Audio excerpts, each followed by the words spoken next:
Economic Dreary. Oh, good. Excellent. That's going to make everybody super happy. Bidenomics, baby. Bidenomics. Well, here's something happy. Inflation is permanent and you'll never regain your lost purchasing power, says a Wall Street guru. Come on. Look, I appreciate the honesty. 2024. Yeah.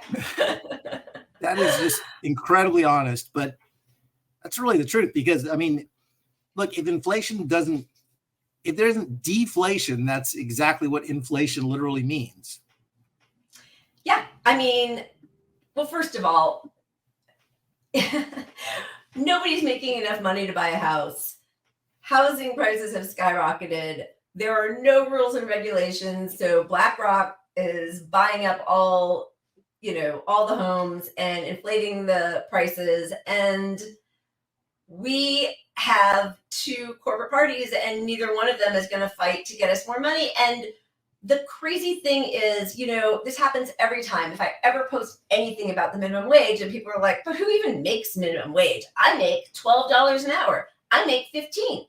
I make 18. Everybody I know makes 18. Really? Because people who make $18 an hour are still not able to afford a house for sure, but a lot of them can't even afford rental units in the places where you're making $18 an hour. So by keeping that very low, repulsively low minimum wage, people think they're making a lot when they make $18 an hour. It's kind of crazy. I mean, look, it's difficult in California to compare what stuff like this is in other parts of the country because California prices are so ridiculous. But California minimum fast food workers are, what is it, $15? No, $20. Didn't they win $20? Yeah, I think it went up to 20. Yeah, so that's just for fast food, So like that, I mean but that doesn't get you enough to get a decent apartment. Oh my God. Yeah, you can't buy a decent apartment. You can't even, like, I work, I'm an electrician. I go around town doing house calls for people who need stuff done, put in whatever. This is not another promo. I'm not even going to tell you the name of the business. We got a new banner. Across the bottom. Yeah. But I see these people living in squalor in the worst neighborhoods, and sometimes we're hired by their landlords. And I'm like, how much do they pay in rent? And they'll be like $2,400, and there's like, 6 people living in this shittiest of shitty apartment or something in a bad part of town. And part of it, I think, is like in those in the neighborhoods that aren't so great, they're less restrictive on the credit and down payment. Right. So they get the people in, but there's nowhere to go for people who can't come up with $6,000 to move into your apartment. Right. It's just crazy. But the housing stuff, let's see, we got some we got some good stuff. That's growth in U.S. home values outpaces just by a smidge that of incomes. I mean, look at that disparity. The income has barely shifted over the last 50 years. And look at what's happened with home values. I mean, if this chart were to continue, unfortunately, we don't have the next 3 years of it. Right. It's just on the both those lines are on the trajectories they look at. It's not a peak in the valley, the peak at top, valley below. They're continuing to grow and decline. Because look, that went down, right? Like, a lot of people will hear a number, a flat number, and they're like, oh my God, I never made that much when I was, whatever. But like, what's the purchasing power? And that is going down while everything that's a necessity is going up. You cannot sit your way to buy a house. You can't. And we just have so many people out of touch with what the working class people are going through. I mean, if you're an older generation, it was different for you. So that in itself is hard to translate your dollars to today's dollars because you don't understand the wage difference versus the cost of the house difference because you paid off your house or you have a mortgage that you're still paying off, but you're doing fine because you have equity in your house. Where like this week, this made the rounds a couple of days ago on Twitter.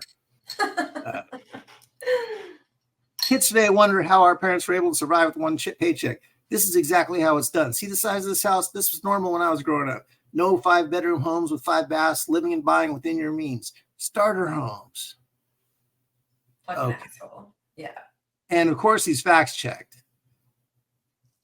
Yeah. So that house, by the way, which is 2 bedrooms, 1 bathroom, 900 square feet, is almost $400,000 in Virginia. $2,000 a month to rent is the thing I want to mention. Like in Sacramento, that would be like $1 million. Here it would be $1 million for sure. You could find that house at that price in not a safe neighborhood. Let's be honest. Right. That's what you're looking at. Yeah. Yeah. No, it's horrible. But that's your starter home. So what's your mortgage? So rent estimate is $2,000 for this place. Yeah. Well, it says, and it would be about $2,300 a month for a mortgage. But I wonder what their, it used to be 20% down. I don't know what they do it on right now, what they assume people are going to be able to come up with. But I mean, most people won't be able to come up with almost $80,000 to put down, right? That's a lot of money. Most people don't have $1,000 in savings. Most people don't have $400 for an emergency. So yeah, that's crazy. But yeah, if you want to move over to San Francisco, you got zero. See, that's zero beds. 0 beds, no bedrooms, 1 bath, 329 square feet. And I don't know what the math on it is exactly. I used to be actually a blackjack, casino dealer, and math would just fire through my head. But I want to say that's something like 14 by 14 by 8.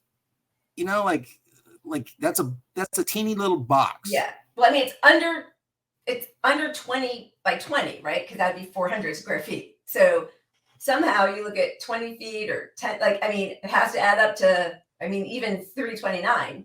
That's so, I can't even imagine something that small with no bedrooms. I guess it's just like a studio, whatever. Anyway, it's absurd. I'm looking at this number and I'm doing the math on my apartment and I'm like, well, shit. How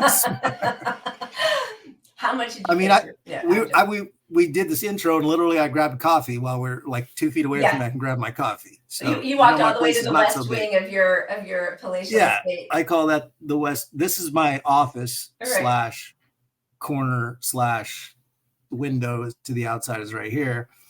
And you roll 8 more feet over there, you're at the other wall. Look at that. Look at that. I'll do a tour sometime. Cozy. Yeah. Show you how socialists should live. That's right. Exactly. So it should come as no surprise, even though they say it's a surprise. Bosses actually want to work from home more than their workers do, finds a surprising 3,000 person survey. It's not surprising because those are the people who own the huge palatial estates. If you are sharing a couch for, paying rent and sharing a couch or something, of course you want to get out. But also, I know that was sort of intended to show this whole push to get back to the office, and the hypocrisy, which is astounding, or I guess it's not all that surprising, but, just another reminder that the bosses want you to go to the office, but they don't really want to go to the office. And most people, not everybody, but most people want to work from home or at least have the option. Especially if it is so much cheaper to work from home if you have daycare considerations, if you have to drive to work, gas car, if you don't have to drive to work, for some people, it's saving them $10,000, $15,000 a year. Probably some a lot more if you can manage daycare and do your job at home. Yeah, it's, I think a lot of people with younger kids realized at the beginning of the pandemic when kids weren't going to school and people were trying to work from home, how difficult that actually is. So you'd have to have a really special kind of job or a certain kind of kid to be able to truly work from home with your kids. But yeah, all of those things, the car, the gas, the insurance for the car, the time spent in traffic, because most people can't afford to live in the towns where they're working. So they have to commute. There is a whole cascading effect of how we have allowed big businesses in this country to buy up all of our single homes and inflate the prices so that nobody can afford anything. Absolutely. However, do you want to, that Unusual Whales account just did a deep dive for 2023, and that's very, very small, but I have just released the full report on politicians trading in 2023. Like every year since 2020, US politicians beat the market, and many in Congress made unusually timed trades, resulting in huge gains. So total conflict of interest, of course, because they are regulating the market that they benefit from. But I don't know if you can see almost at the bottom, there's that little yellowish bar. That's what the market, that was like the general market profit from this past year of the stock exchange. And top 10, of course, is Nancy Pelosi. And I don't even know who Brian Higgins is. I have to do a little bit of a. Something tells me somehow he's a big power broker insider, and we're going to find out a lot about him because he's either a tech guy or an military industrial complex guy or something. But yes, and just in case anybody was thinking the rot only comes from Republicans, this year Democrats absolutely dominated their Republican counterparts. Dems were up 31% and Republicans 18%. So Dems almost double what Republicans were. Meanwhile, the S&P 500 itself was up 24%. Many traded despite conflicts in their committees in record numbers. Flagrant. I bet if you tracked this, it would come down to who's in power. Like, when Republicans have more power, they're going to do better in the stock market. Yeah, maybe. You know I don't know. Well, we'll see next year. We will find out very soon. I'm sure we're going to find out soon. Yeah. And I don't know. Where do you want to go from here? So, are we depressed yet? Is it time to move on to something joyful? Child labor is always hilarious. I mean, Oreos, Skittles, Gerber baby food, the milk in Happy Meals all use child labor. $80 billion industry. There is a rooting out child labor is an $80 billion industry. And of course, it's mostly migrant children who are not protected. Just absolutely horrifying. But we do have tons of money for police, and always. This could have gone in our 2024 section about why Biden's doing so terribly. Yeah. But you got to consider, as we always mention, that Biden came into office on the heels of the BLM movement at its peak. That's right. And reforming the police departments was the top priority for all Democrats. And Black voters are the base, and they are the ones who put Biden across. And we were told forever as Bernie Bros, it's not you guys. And Bernie Bros were all white, obviously, which was also incredibly false. But here you go. Here's the chart of what's happening with people murdered by police, which is the probably top issue with Black and brown communities who are targeted. It's just so amazing that, every liberal you talk to will talk about how if you bring up anything that Biden does that's the same as Trump or worse, they talk about, well, he doesn't really have the power to change it. It's not what's in his heart. Like, they have a million excuses for the exact same thing they pretended to care about when Trump was doing it. It's just, it's so depressing because I don't know how to get through their bubble. I just really don't know how to get through it. But the killing of civilians by our militarized police force is an absolute disgrace. And Biden just keeps giving more money to it. I think Biden has probably done more to damage Black and brown communities domestically and abroad than any politician we know about. Well, we hear all the time as leftists, saying we're not going to vote for Biden. It's our white privilege. Yeah, you're so it's a white privilege. And it's like, is it? Because it seems more in solidarity to the minorities that have left Biden in the largest numbers. He's lost the number one group he's lost is Hispanic voters. He's losing Black voters at record rate. We'll save this for 2024 stuff because we have a whole section on it. But If anything, I'm showing solidarity. That's right. Absolutely. Yeah, it's appalling. All right, I'm going to go through a couple more things quickly because, everything that comes with money comes down to who benefits and who suffers. And so the next thing they're going to do is they're pushing to reduce the number of pilots on the flight deck, which is going to make us all much less safe. We already are having a problem with air traffic controllers because of COVID, I think quite a bit, both brain fog and a reduction in the number of people who are available. I mean, I trust flying, really, I have a lot of faith in flying, because I'm not an emotional kind of guy when it comes to data and safety. And right. I'm like, show me the numbers. All right, flying is very safe. But my fear is always the classic, the guy has a heart attack. This is why I won't fly on a single plane with one person, private plane. And now you're going to lower the people flying, that doesn't sit well. And we're coming off of, we just saw all the heroes that got the people off the plane that caught fire. They had like 2 minutes to do it or something, and the whole plane blew up. And here we are reducing safety as a policy. Well, if you can't make a couple more bucks, what's even the point, honestly? The one good part of this is that, there were more strikes this past year than there have been in decades.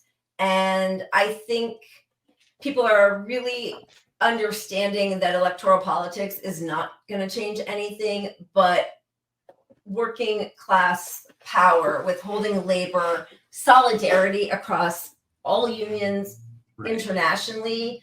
We see people trying to shut things down with arms going to Israel. Even I think we got rid of, Starbucks. Our friend Mo, per Newsweek, Starbucks has lost almost $11 billion since November 16th, thanks to boycotts. That means something, because the only thing, you can't appeal to their sense of hypocrisy, their sense of decency, morality. They don't have any of that. None of that matters. All that matters is the bottom line. And what I love is that chart. I mean, they were taking a big hit just for their labor practices. And now you throw in their support for Israel, and we're going to see our power when Starbucks is bankrupt or something. I mean, I don't see that happening because there's so much profit in coffee. Right. But that is the Green where Day. our power I'm just here lies. to pimp the Green Day. That's good. Yeah. See how we tied that all in? Which I almost don't want to do, because they had that moment this week. Did you see that where they're on the New York? They're big, like never Trump. Something. They changed the lyric to "Never MAGA" or something. I don't know. I know. Which made all the libs go, "Oh my God, they're my heroes." Yeah. And I'm like, I don't really want to support. I mean, good for them. I don't have a problem with them doing that. But like, there's bigger issues than MAGA. Right. I think that's just your focus. That's such a lib way to think about things. Yeah, and to be on a national stage and put things like that. It's kind of like just the easy SNL humor that just placates the left. Like, when I say the left, the Democrats. The libs, the lowest hanging fruit ever. Yeah. Anyway, on a positive note, there were over 300 strikes across the country this past year, with 450,000 or even more than that workers. So, that is really exciting. And that does make, it's like the people who come out and once every 4 years shame everybody about whom they should vote for. Yeah. Shame everyone about who they should vote for. And then they go back into hiding, and they really just know if they should feel good or bad based on what MSNBC or the Pod Safe Boys tell them, because they couldn't tell the difference, honestly, between Trump being president and Biden being president, unless they were hearing it on their favorite newscasters.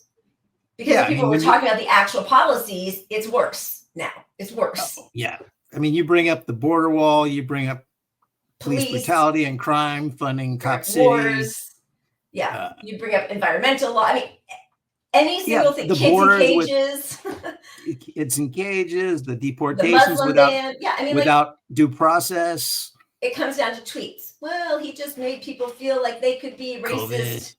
And yeah, exactly. Racist out loud. Like, people were racist out loud before. Where have you been? Like, do you remember George W. Bush? Do you remember people shouting at Obama, like, you liar, or you lie, or whatever? Like, people have been very blatant about their racism for a long time, if you were paying attention. So this was all, anyway. So that's where the power is. I just want to say, I mean, it is, policy or not, it is bad for the soul of the country in a lot of ways to have that face on things. Yeah. But if you're going to just continue the policy anyway, you're only going to get that face again and stronger, because you're not countering it with, like. Yeah. And also, at least when Trump was doing it, listen, I don't want Trump to be president. I don't want Biden to be president. But at least when Trump was doing it, half of the voting population or whatever, the libs were fighting against it, speaking out against it. Now, when Biden does the exact same thing or worse, they have no response to it. Just, well, he can't because you don't know how Congress works, because it's not what I believe. I believe he's a good person. It's like all this stuff.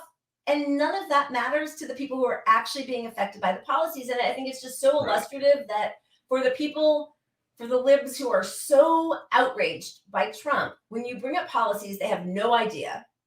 And they're always excusing those exact same horrific policies that are still hurting the people that they claim that they were upset about when Trump was in power. I mean, it just is so. And that's why, like, embarrass all of them.